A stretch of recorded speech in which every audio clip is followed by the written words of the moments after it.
ഇപ്പൊ പരിമല പെരുന്നാളിന്റെ എന്ന് പറഞ്ഞു കഴിഞ്ഞാൽ സന്ധ്യ നമസ്കാരം കഴിഞ്ഞിട്ടൊരു റാസയായിട്ട് പള്ളിയിൽ നിന്ന് ഇറങ്ങും. അപ്പം റാസ എന്ന് പറയുമ്പോൾ നമ്മളവിടെ ഒരു പെരുന്നാൾ മൂഡാണ്.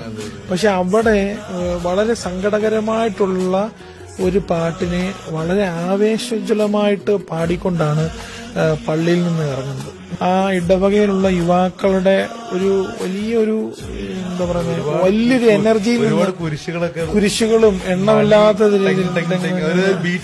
അതെ അതെ അതെ ആ ഒരു പ്രത്യേക ടോണില് ആ മണി മുഴക്കി ദേവാലയത്തിന്റെ ഉള്ളിൽ നിന്നും വളരെ ആവേശജലമായിട്ട് ഈ റാസ ഇറങ്ങുന്നു. ആ പാട്ടുകൾ നമുക്ക് കേൾക്കുമ്പോൾ പരിമല തിരുമേനിയുടെ ചരിത്രമാണ് ആ പാട്ടിൽ പറയുന്നത്. ഈ പാട്ട് ഉത്ഭവിക്കുന്നത് പരിമല തിരുമേനി മരണപ്പെട്ടു പോയി അല്ലെങ്കിൽ കാലം ചെയ്തു എന്നുള്ള വാർത്തയെ അറിഞ്ഞിട്ട് രൂപം കൊണ്ടൊരു പാട്ടാണ്. അപ്പൊ അതിനകത്ത് എഴുതിയിരിക്കുന്ന വരിയാണ്, ചന്ദ്രനോട് ശോഭിക്കുന്ന നിന്റെ തിരുമുഖം ഞങ്ങൾ ഇനി എന്ന് കാണും എന്ന് പറയുന്നത്. പക്ഷെ മരണം നമ്മളെ എപ്പോഴും വേദനിപ്പിക്കുമെങ്കിലും ഈ വിശുദ്ധ പദവിയിൽ ഇരിക്കുന്ന ആളുകളുടെ എല്ലാം മരണമാണ് നമ്മൾ ആഘോഷിക്കുന്നത്. കാര്യം അവരാ മരണത്തിലൂടെ നേടിയെടുക്കുന്ന ഒരു വിജയത്തെയാണ്. അതെ അതെ അതെ വലിയ പാട്ടുകൾ പാടി അത് നമ്മളത് കാണേണ്ടുന്ന കാഴ്ച തന്നെയാണ്. അത് അനുഭവിച്ചറിയേണ്ടത്.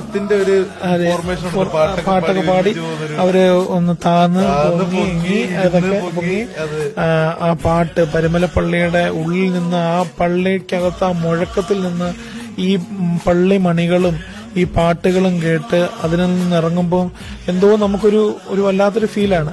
അത് പള്ളിയുടെ മുന്നിലൂടെ വന്ന് കറങ്ങി പുറകുവശത്തൂടെ കയറും. ഇത്രയേ ഉള്ളൂ റാസ എന്ന് പറയുന്നത്. അവിടെ ചെണ്ടയില്ല, അങ്ങനെയുള്ള കാര്യങ്ങളൊന്നുമില്ല. ഈ മനുഷ്യരുടെ ആവേശം മാത്രമാണ് ആ റാസയുടെ. അതിനകത്ത് ഏറ്റവും വലിയ അട്രാക്റ്റ് ആയിട്ടുള്ളൊരു കാര്യം എന്ന് പറഞ്ഞു കഴിഞ്ഞാല് ഈ തിരുമേനിമാരുടെ ഒരു ശ്ലൈകിക വാഴ്വുണ്ട്. ശരിക്കും പറഞ്ഞു കഴിഞ്ഞാല് ആളുകൾ അതിൽ കാണാൻ ശ്രമിക്കുന്നത് എന്താണെന്ന് ചോദിച്ചു കഴിഞ്ഞാല് പരിമല തിരുമേനി ആരും കണ്ടിട്ടില്ലല്ലോ. അപ്പം ഈ സഭയുടെ മെത്രാപ്പോലിത്തമാരെല്ലാം കൂടെ എഴുന്നള്ളി വരുമ്പോൾ പരിമല തിരുമേനിയുടെ അനുഗ്രഹം മേടിക്കുന്ന ഒരു ഫീലാണ് അവിടെ. അതെ അതെ അതെ അതെ അതെ ആ അത്രയ്ക്ക് വലിയ പ്രഷ്യസ് ആയിട്ടുള്ളൊരു മൊമെന്റ് ആണത്.